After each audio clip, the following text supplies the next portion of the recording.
Hello, class, and thank you for joining me for this additional week 2 discussion. This one's on moral hypocrisy. These three areas that I will go over. Um, well, two of them I'm going to use my experience in ABA, which is applied behavior analysis. Um, One of them is the difference between clinical productivity versus the quality of care. Sometimes people in the field might feel, a little bit too proud of their accomplishments. That kind of gets in their way of how they actually um, execute their role for their client. And sometimes when you go into, um, you know,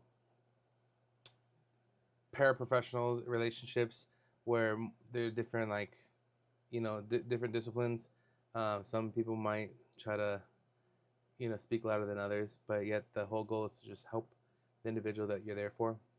Additionally, with that, in my in the field of ABA, there's quite often times where supervisors don't supervise.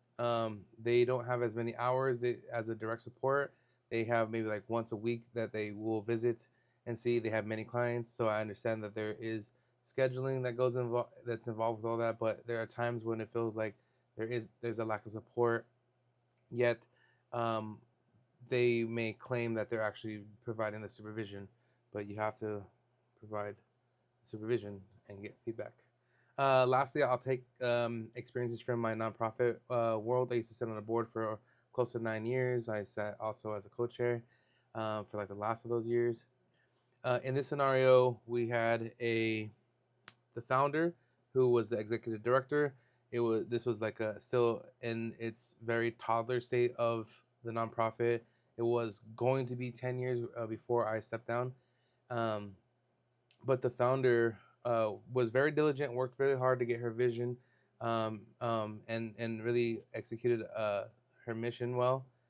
But there was a time when she really presented more about herself than the actual outcome of the organization. Thinking about these areas, I'm going to choose the nonprofit because there's more to it.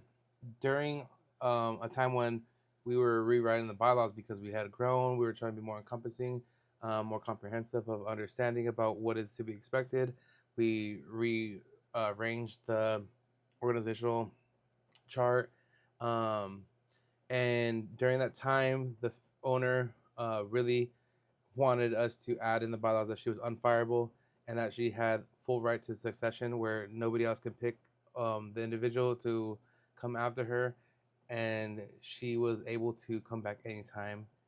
And it was just was not appropriate for many different reasons, but she just wanted to be completely protected from any kind of stuff. She wanted to make sure that she kept her creation of the organization as well as keeping and maintaining her pay structure that she also had increased multiple times based off of her eagerness to push the board to make that happen. And at those times, she was asked by the board to like gain more business acumen type of skills, a lot of like administration type of work, using the computer and stuff like that, which she at the time failed to do and didn't also present us with reports on time and a lot of stuff. So she didn't do the things we had asked her to do, but still asked for the raise and the money and all that stuff like that, as well as being unfireable and stuff. Looking at my own life, under what conditions are you most likely to suffer from moral hypocrisy? In my field, the ABA, there are times when we have to like step in and advocate for our clients. So sometimes, you know, even though that's our job, we might have to take a step back just to like save face, which I don't think is appropriate. But I feel like there are times where it can be a complicated scenario where families or people of interest of the clients may try to take a power move. Um, and then on the flip side of the coin, it is my job to step up and really present an advocacy for the client to really receive their services and everything like that. And then the last part, um, the BCABA is the Behavior Analyst Certification Board. We have a lot of ethical standards that we have to refer to, and the value systems. We have standards and stuff like that that we have to, um, take like really take keen on. For example, we have like a standard 101, being truthful. We are told BC the BACB requires analysts to provide truthful information, trying to frame. Yeah. Also, we have to have.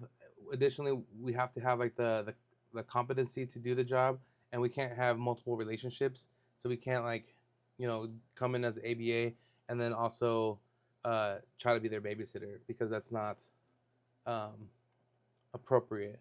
Um, there's a whole bunch of other standards like conflict of interest. This is standard 1.13. Um, and core principles, behavioral integrity. Um, and yeah, so there's a lot of like ethical codes to the BACB. I'll provide it in the references. But yeah, there's quite a bit of information that you can grab from there that will be quality to maintaining some moral integrity in positions where there might be moral hypocrisy. I apologize for going over. My name is Justin Serrano, and I hope everybody's doing wonderfully. And I look forward to reviewing your material. Have a great night.